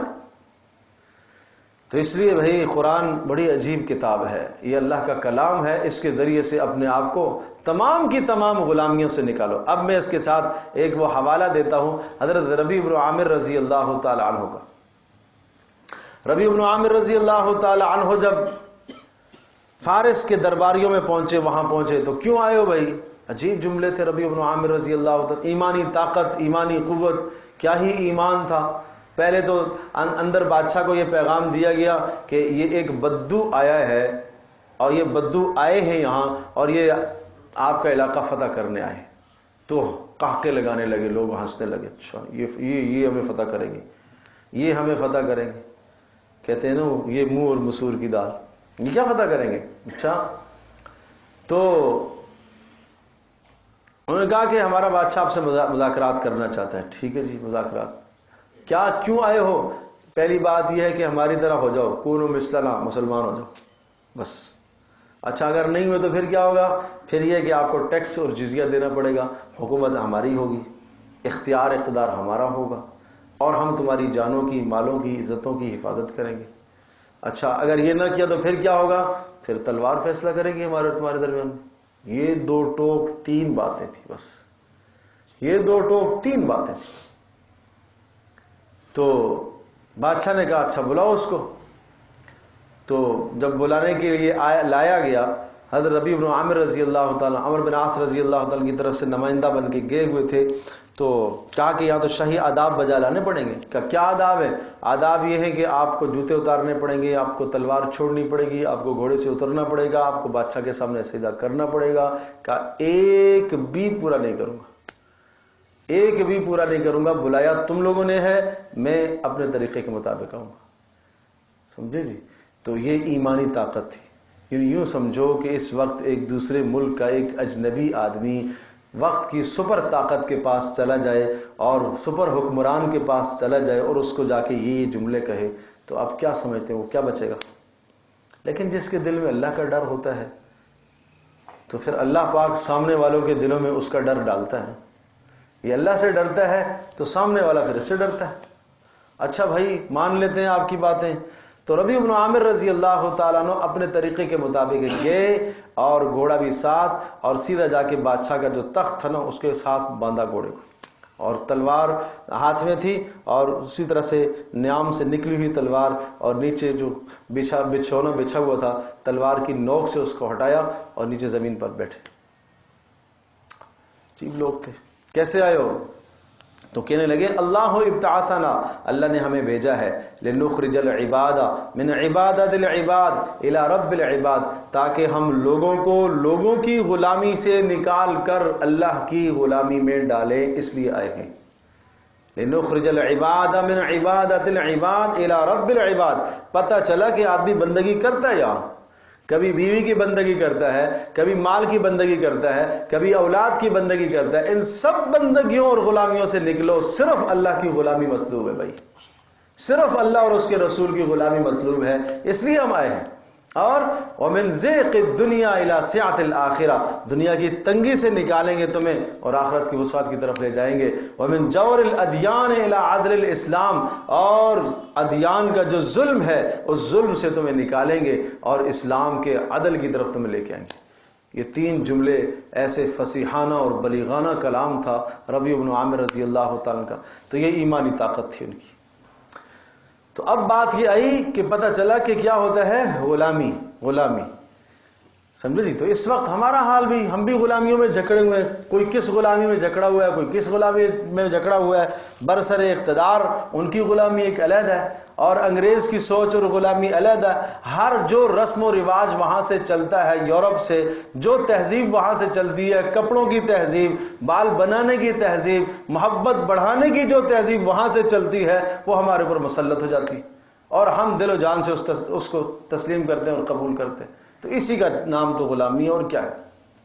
جسمانی اعتبار سے تو ہم آزاد ہیں، ذہنی اعتبار سے غلام. تو بھائی قرآن وہ عظیم الشان کتاب ہے. میں یہ جملہ اکثر عرض کیا کرتا ہوں کہ قرآن ایک بلند ترین کتاب ہے، اور یہ اپنے ماننے والوں کو بلند کرنا چاہتی ہے. اس لیے اللہ کے نبی نے فرمایا ان اللہ یرفع بہذا الکتاب اقواما، اللہ اس کے ذریعے سے بلند کرے گا. تو اگر بلندی چاہتے ہو تو اس کو سینے سے لگاؤ. تو اب دیکھیے گا وَلَقَدْ أَرْسَلْنَا مُوسَىٰ بِآيَاتِنَا، اور ہم نے موسیٰ علیہ السلام کو اپنی نشانیاں دے کر بھیجا. اور کیا پیغام تھا یہ؟ ان اخرج قومک من الظلمات الى النور، اپنی قوم کو آپ نکالیے ظلمات سے نور کی طرف، یعنی ان کو آزادی دلوائیے. فرعون کے ظلم اور زیادتیاں وہ برداشت کر رہے ہیں اور غلامی. اور نمبر 2 وَذَكِّرْهُمْ بِأَيَّامِ اللَّهِ، اور انہیں آپ نصیحت کیجئے بِأَيَّامِ اللَّهِ، اللہ تبارک تعالیٰ کی زندگی، اللہ کے حالات، گزشتہ اللہ نے امتوں کے ساتھ کیا کیا ہے، گزشتہ امتوں میں ہونے والے واقعات کے ان کو کہتے ہیں ایام اللہ، کہ گزشتہ امتوں کے ساتھ اللہ نے کیا کیا ہے، وہ ساری باتیں آپ ان کو بتائیں. ان فی ذلک لآیات، اس لیے کہ وہ جو ایام اللہ ہے، قوم صالح کا تذکرہ کیجئے، قوم ہود کا، قوم نوح کا، قوم لوط کا علیہم الصلاۃ والسلام، ان سب انبیاء کی قوموں کے تذکرے کیجئے. ان فی ذلک، ان تذکروں میں، لآیات، نشانیاں ہیں، لکل صبار شکور، ہر مصیبت پر صبر کرنے والے شکر گزار کے لیے. وَإِذْ قَالَ مُوسَىٰ لِقَوْمِهِ، اب دیکھو موسیٰ کی دعوت کیا آئی. موسیٰ نے یوں اپنی قوم کو سمجھایا. اِذْ قَالَ مُوسَىٰ لِقَوْمِهِ اذْكُرُوا نِعْمَةَ اللَّهِ عَلَيْكُمْ، اللہ کی نعمت کو یاد کرو. اِذْ أَنْجَاكُمْ مِنْ آلِ فِرْعَوْنَ، جب اللہ نے تمہیں نجات دی تھی آل فرعون سے. يَسُومُونَكُمْ سُوءَ الْعَذَابِ، اور وہ تمہیں مبتلا کر رکھا تھا اس نے بدترین عذاب میں. وَيُذَبِّحُونَ أَبْنَاءَهُمْ، اور وہ تمہاری بیٹوں کو وہ ذبح کرتا تھا. وَيَسْتَحْيُونَ نِسَاءَهُمْ، اور تمہاری عورتوں کو وہ زندہ چھوڑتا تھا، باندیاں بناتا تھا وفی ذالکم بلاء من ربکم عظیم، اور اس میں سخت مصیبت تھی تمہارے لیے، سخت عذاب تھا، تو اللہ پاک نے اس عذاب سے تمہیں نجات دلائی ہے، اس غلامی سے اللہ نے تمہیں نکالا ہے، لہٰذا اب تم اللہ کی بات مان لو۔ وَإِذْ تَأَذَّنَ رَبُّكُمْ، اور وہ وقت بھی یاد کرو جب تمہارے پروردگار نے یہ حکم نامہ بھیجا، لَإِن شَكَرْتُمْ لَأَزِيدَنَّكُمْ، اگر تم شکر ادا کرو گے تو میں تمہاری نعمتوں میں اضافہ کروں گا، وَلَئِن كَفَرْتُمْ إِنَّ عَذَابِي لَشَدِيدٌ، اور اگر تم ناشکری کرو گے تو میرا عذاب سخت ہے۔ کیا مطلب؟ اللہ نے اگر تمہیں آزادی عطا فرمائی ہے، اللہ نے تمہیں قرآن کی نعمت سے نوازا ہے تو اس کا شکر ادا کرو۔ وَقَالَ مُوسَىٰ إِن تَكْفُرُوا أَنتُمْ وَمَنْ فِي الْأَرْضِ جَمِيعًا، اور کہا تھا موسیٰ علیہ السلام نے، اگر تم نے اور تم زمین میں جتنے بھی ہیں سب کے سب نے اگر انکار کیا، سب کافر بن جاؤ، سن لو، فإن اللہ لغنی حمید، اللہ تبارک و تعالیٰ خوب تعریفوں والا ہے اور اللہ کو تمہاری بندگی کی کوئی ضرورت نہیں ہے۔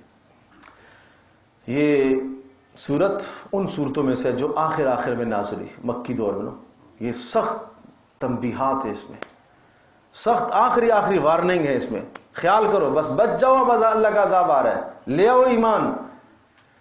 اسی سے پہلے جو صورتیں آئی ہیں وہ بھی اسی طرح کی ہیں۔ الم یاتکم نبأ الذین من قبلکم، کیا ابھی تک تم نے یہ قصے نہیں سنے جو پیچھے قصے آ چکے تھے؟ سورہ اعراف میں قصے آ چکے، تفصیل سے آ چکے، سورہ ہود میں قصے آ چکے، یہ سارے قصے ہم تمہیں سنا رہے ہیں۔ آخر میں پھر حوالہ دے رہا ہوں ان قصوں کا، سمجھ لو بھائی، نہیں سمجھے بات؟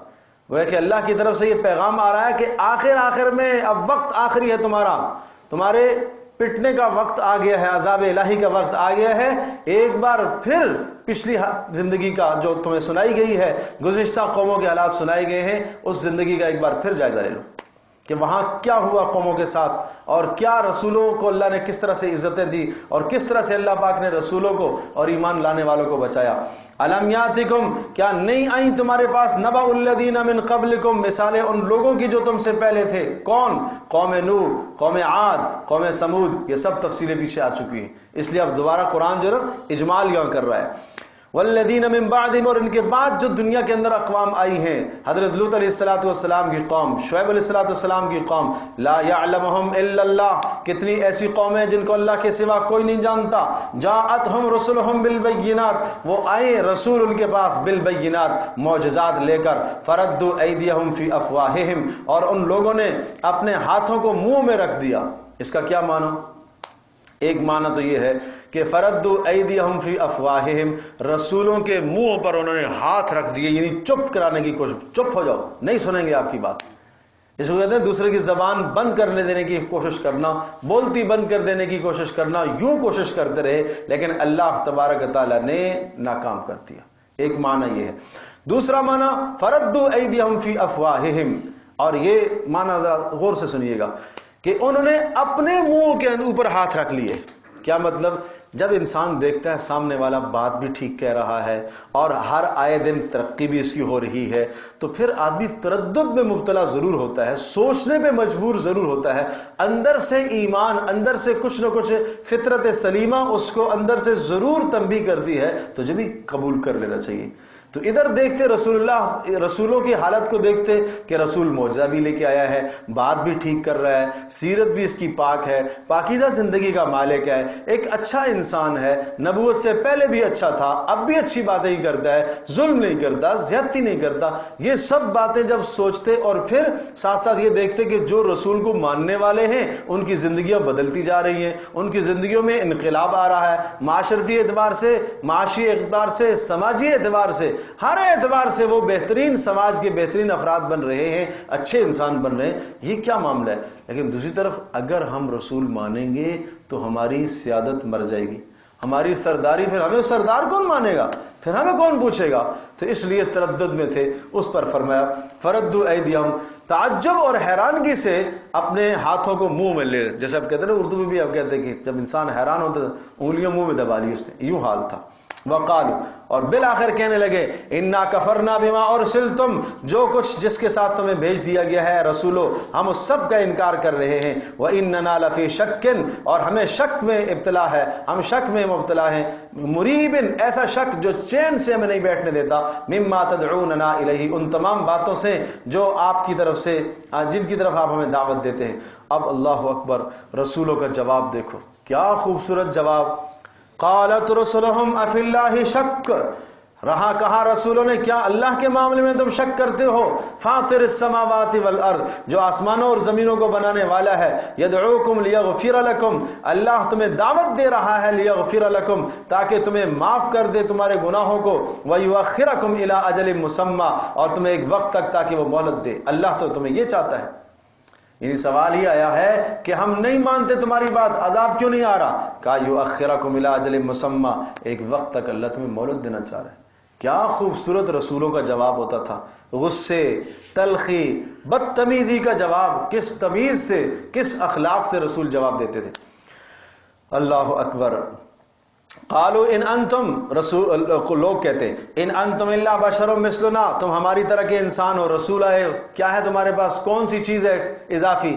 یعنی تم کھاتے بھی ہو، پیتے بھی ہو، ضروریات تمہاری بھی ہماری طرح کے انسان ہو۔ تريدون ان تصدونا عما كان يعبد آباؤنا، تم آئے ہو اس لیے، رسولوں کو یہ الزام دیتے تھے، تم اس لیے آئے ہو ان تصدونا، کہ ہمیں روک ڈالو، عما، اس چیز سے، كان يعبد آباؤنا، جس کی بندگی ہمارے آباء و اجداد کیا کرتے تھے۔ کیا مطلب؟ ہم اپنے آباء و اجداد کے رسم و رواج سے نہیں ہٹ سکتے۔ یہ سب سے بڑا امتحان ہوتا تھا قوم کے لیے، سب سے بڑا امتحان ہوتا تھا کہ جب رسول آتا تو وہ رسول چونکہ پرانی شریعت کو منسوخ کر دیا کرتا تھا، سب چیزوں کو منسوخ کرتا تھا، یوں سمجھو اس وقت جو رہنے والی قوم، امت موجود ہوتی تھی، اس امت کی اضطراب کی کیفیت بڑی عجیب ہو جاتی تھی۔ کیا کریں، آباء و اجداد کے طریقوں کو کیسے چھوڑیں؟ 100 سال سے یہ طریقہ رائج ہے ہمارے ہاں، 50 سال سے یہ رائج ہے، یہ کہہ رہا ہے کہ ناجائز ہے۔ نکاح کے 10 طریقے زمانہ جاہلیت کے رائج تھے، یہ رسول کہہ رہا ہے صرف ایک طریقہ نکاح کا ایجاب و قبول جو اب موجود ہے، باقی سب باطل۔ 8 10 15 20 بیویاں رکھی ہوئی ہیں، یہ سب رائج تھا، اب یہ ہم کیسے کریں؟ تو یہ رسم و رواج کی تقلید، اپنے آباء و اجداد کی تقلید کو چھوڑ کر رسول کی اتباع کرنا، یہ سخت امتحان ہوتا ہے۔ تو اس لیے فرمایا فاتونا بسلطان مبین، کہنے لگے قوم کے افراد، لے آؤ معجزات اگر رسول ہو۔ قالت لہم رسلہم، اللہ جواب دیکھیے رسولوں نے کہا، ان نحن الا بشر مثلکم، ٹھیک ہے، ہم تمہاری طرح کے انسان ہی ہیں، ہم تمہاری طرح کے کیا ہیں؟ انسان ہے۔ فرق ہے انسان اور انسان میں فرق ہوا کرتا ہے۔ ولیکن اللہ یمن علی من یشاء، اللہ جس پر چاہتا ہے احسان کرتا ہے۔ اللہ نے ہمیں وحی سے نوازا ہے، اللہ نے منصب رسالت سے نوازا ہے۔ وما کان لنا ان نأتی بسلطان، اللہ اکبر، رسولوں کا بے اختیار ہونا، رسول مختار کل نہیں ہے بھائی۔ وما کان لنا ان نأتیکم بسلطان، اور ہمیں نہیں زیب دیتا، ہمارا اختیار نہیں ہے کہ ان نأتیکم بسلطان، کہ ہم لے کر آئے کوئی دلیل، کوئی معجزہ، مگر الا باذن اللہ۔ کیسے لائیں گے؟ یہ بات پہلے ہم کتنی بار کہہ چکے ہیں کہ معجزے میں رسول خود مختار نہیں ہوتا، معجزہ ہمیشہ اللہ کی طرف سے آتا ہے، رسول کا جسم معجزے کے صادر ہونے کی جگہ ہوتی ہے۔ ہاں جی، لہٰذا وعلی اللہ، تم اتنی ایذائیں دو گے تو ہمیں اللہ پر بھروسہ کرنا ہے۔ وما لنا، یہ رسولوں کے کلام دیکھیے گا، وما لنا اللہ نتوکل علی، اور ہم کیوں اللہ پر بھروسہ نہ کریں؟ وقد ہدانا سبلنا، اور اس نے ہماری رہنمائی کی ہے، ہمیں راستے دکھائے ہیں۔ ولنصبرن علی ما آذیتما، اور جو تم ہمیں اذیت دو گے ہم کیا کریں گے؟ اس پر صبر کرتے رہیں گے۔ وعلی اللہ فلیتوکل المتوکلون، توکل کرنے والے تو اسی پر بھروسہ کیا کرتے۔ اب آخری بات میں 2 چند آیتیں پھر اس کے بعد ہم ختم کرتے ہیں۔ وقال الذین کفروا لرسلہم، یہ بڑی سخت بات ہے، یعنی رسولوں کی طرف سے آخری پیغام ہوتا تھا اور قوموں کی طرف سے ہٹ درمی کی انتہا۔ سختی کی انتہا، مخالفت کی انتہا، اس کے بعد اور کوئی صورت نہیں ہوتی تھی۔ بالآخر آپ کوئی آدمی کسی کا مخالف ہوتا ہے، مخالفت کرتے کرتے کرتے کرتے 2 حربے آخر رہ جاتے ہیں، اس کو ملک سے نکال دو یا اس کو قتل کر دو۔ آخری حربہ یہی ہوتا ہے، یہی حرب رسولوں کے خلاف کیے گئے۔ وقال الذین کفروا، اور کہا کافروں نے لرسلہم، اپنے رسولوں سے کیا کہنے لگے؟ لنخرجنکم من ارضنا، ہم تمہیں نکالیں گے اپنی زمین سے، اپنی بستی سے تمہیں نکال دیں گے، ملک بدر کر دیں گے۔ او لتعودن فی ملتنا، یا واپس ہمارے دین پر آ جاؤ، ہمارے آباء و اجداد کی روش پر واپس آ جاؤ، یا یہ ہے کہ تمہیں یہاں سے نکلنا پڑے گا۔ ایک چیز تمہیں قبول کرنی ہے، اگر ہمارے پاس رہنا ہے، اس بستی میں رہنا ہے، تو ہمیں آباء و اجداد کی تقلید اور ہمارا جو دین چلا آ رہا ہے آباء و اجداد سے، وہی تمہیں قبول کرنا ہوگا، اور اگر وہ نہیں تو پھر نکل جاؤ یہاں سے۔ اب ایسے حالات میں اللہ نے نبیوں کی طرف وحی کیا کی؟ فَأَوْحَا إِلَيْهِمْ، اللہ نے وحی فرمائی ہے، ربہم، ان کے پروردگار نے، لَنُهْلِكَنَّ الظَّالِمِينَ، اے نبیو آپ پریشان نہ ہوں، اللہ پاک ان ظالموں کو ہلاک کرے گا۔ یہ اللہ کا وعدہ ہے، ان کی ہلاکت کا ٹائم آ گیا ہے، سمجھے جی، ان کی ہلاکت کا وقت آ گیا ہے، جو تمہیں نکالنا چاہتے ہیں نا، اب ان کی تباہی کا ٹائم شروع ہو گیا ہے بس۔ وَلَنُسْكِنَنَّكُمُ الْأَرْضَ وَلَنُسْكِنَنَّكُمُ الْأَرْضَ مِن بَعْدِهِمْ، اور ان کے وَلَنُسْكِنَنَّكُمُ الْأَرْضَ، اور ان کی تباہی کے بعد ہم اس سرزمین کا وارث آپ کو بنائیں گے۔ اللہ اکبر، ایسا ہوا ارض مصر میں، اسی طرح سے ہوا۔ اللہ تبارک تعالیٰ نے فرعون اور اس کے ماننے والوں کو غرق اور تباہ کیا، اور سارا اقتدار اور اختیار کس کے پاس آیا؟ حضرت موسیٰ علیہ السلام کے پاس۔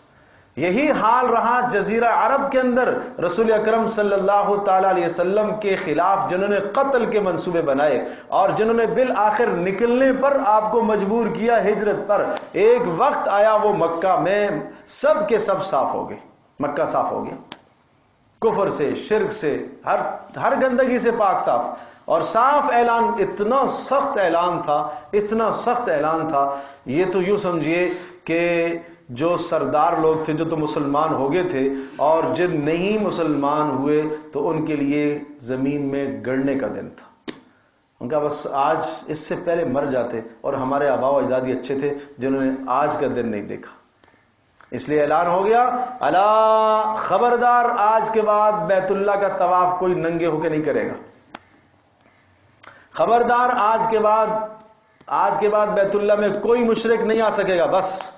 اب یہ کوئی کم اعلان تھا؟ یعنی وہ جو ماحول ہی شرک کا ہے، کفر کا ہے، جنہوں نے بیت اللہ کو بتوں سے بھرا ہوا ہے، ان سے کہا جا رہا ہے کہ خبردار، آج کے بعد بیت اللہ پر تمہارا کوئی اختیار نہیں۔ اور اسی طرح سے جن جن کے ساتھ ہمارے معاہدے ہیں، 4 ماہ تک مہلت ہے تمہیں، براءۃ من اللہ ورسولہ، اللہ اور اس کے رسول کی طرف سے صاف صاف پیغام ہے، فسیحوا فی الارض 4 اشہر، 4 ماہ تک تمہیں اجازت ہے، اس کے بعد پھر تم یہاں بچو گے نہیں، پھر تم نہیں بچو گے، پھر جہاں تم پکڑے جاؤ گے مارے جاؤ گے۔ تو یہ کوئی ہلکا اعلان تھا؟ تو یہ اعلان حضرت علی رضی اللہ تعالی عنہ نے جا کے کیے تھے۔ ابوبکر صدیق رضی اللہ تعالی عنہ کو جب امیر حج بنا کے بھیجا، سن 9 کی بات ہے، سمجھے جی، تو اس وقت ان ظالموں نے کہا، یقیناً جن کے مقدر میں ایمان نہیں تھا کہ آج ہم گڑ جاتے زمین میں، اور آج ہمارے آباء و اجداد اچھے تھے، انہوں نے آج کا دن نہیں دیکھا۔ بیت اللہ فتح ہوا، جب مکہ فتح ہوا، بیت اللہ پر کھڑے ہو کے حضرت بلال اذان دے رہے، حیران تھے سارے مکہ والے، یہ شکل کا کالا، رنگ کا کالا، غلام ابن غلام، یہ غلام، اس کو یہ عزت، آج ہمارے لیے گڑ جانے کا دن ہے۔ تو یوں کافروں کی عزتیں، جو اپنے آپ کو عزت مند سمجھتے ہیں، جب حق سے ٹکراتے ہیں تو یوں ان کی عزتیں پھر خاک میں ملتی ہیں، اس طرح سے خاک میں ملتی ہیں۔ تو اب دیکھو، وَلَنُسْكِنَنَّكُمُ الْأَرْضَ، اور فرمایا کہ ان کو ہم زمین میں، اور رسولوں کو ہم نے یہ کہا، وَلَنُسْكِنَنَّكُمُ الْأَرْضَ، ہم تمہیں اس زمین میں ٹھکانہ دیں گے۔ پھر مکہ سے بھی صفائی ہو گئی، اور مدینہ منورہ میں جو قبائل آباد تھے یہود کے، بنو نذیر، بنو قینقاع، بنو قریظہ، سب کے سب وہاں سے نکلے، مکہ مدینہ صاف ستھرے ہو گئے، اور جزیرہ عرب کے اندر اسلام کا علم بلند ہوا، اسلام کا جھنڈا غالب آیا۔ پھر ذالک لمن خاف مقامی، اللہ اکبر، قربان جاؤں اس کلام پر، ذالک لمن خاف مقامی، یہ صرف بات رسولوں کے ساتھ وعدہ نہیں ہے، ہر اس شخص کے لیے لمن خاف مقامی جو اللہ کہہ رہا ہے جو میرے سامنے پیش ہونے سے ڈرے، وخاف وعید، اور میرے عذاب سے ڈرے۔ قیامت تک کوئی بھی آ جائے اس کے لیے یہ وعدہ ہے۔ واستفتحوا وخاب كل جبار عنید، واستفتحوا، اور انہوں نے رسولوں نے فتح طلب کی اپنی قوموں کے خلاف، وخاب كل جبار عنید، اور تباہ اور خائب اور خاسر ہوا ہر اڑیل اور ضدی، یہ تو دنیا میں ذلیل ہوا، من ورائہ جہنم، آگے جہنم ہے، ویسقى من ماء صدید، اور وہاں جہنمیوں کے بدن سے نکلتا ہوا کھولتا ہوا پانی اور پیپ پلایا جائے گا، یتجرعہ، گھوٹ گھوٹ کر پیئیں گے، ولا یکاد یسیغہ، نہیں نگل سکیں گے، ویاتیہ الموت، اور موت آئے گی ہر طرف سے، وما ہوا بمیت، لیکن نہیں مریں گے، موت آئے گی، اسباب موت جمع ہوں گے لیکن موت نہیں آئے گی، ومن ورائہ عذاب غلیظ، اور بڑا سخت عذاب ہے، بڑا سخت ان کے لیے عذاب ہے۔ اللہ اکبر۔ آخری آیت، مثل الذین کفروا بربہم، اب ایک سوال یہ آیا کہ ان مشرکین کے تو بڑے اچھے اچھے کام بھی ہیں، بیت اللہ کو تعمیر کرتے ہیں اور یہ کام کرتے ہیں، کہا آخرت میں ان اعمال کی کوئی حیثیت نہیں ہے۔ مثل الذین کفروا بربہم، مثال ان لوگوں کی جنہوں نے کفر کیا اپنے پروردگار کا، اعمالہم کرماد، ان کے اعمال کی مثال ریت کے ذرات کی طرح، اشتدت بہ الریح، جس کو ہوا لے کے اڑ جائے، فی یوم عاصف، سخت آندھی والے دن، آندھی والا دن جب آتا ہے ریت کے ذرات ٹیلے کی شکل میں ایک جگہ پہاڑ کھڑا ہو جاتا ہے، آدمی سمجھتا ہے پورا پہاڑ ہے، دوسرا ایک آندھی کا جھونکا آتا ہے کچھ بھی نظر نہیں آتا، اسی طرح سے ان کے اعمال، لا یقدرون مما کسبوا علی شیء، اپنے اعمال پر کوئی قدرت ان کو آخرت میں نہیں ہوگی، ذالک هو الضلال البعید، یہ ہے بڑی گمراہی، یہ ہے بڑی گمراہی، دور کی گمراہی۔ اللہ اکبر، لا الہ الا اللہ۔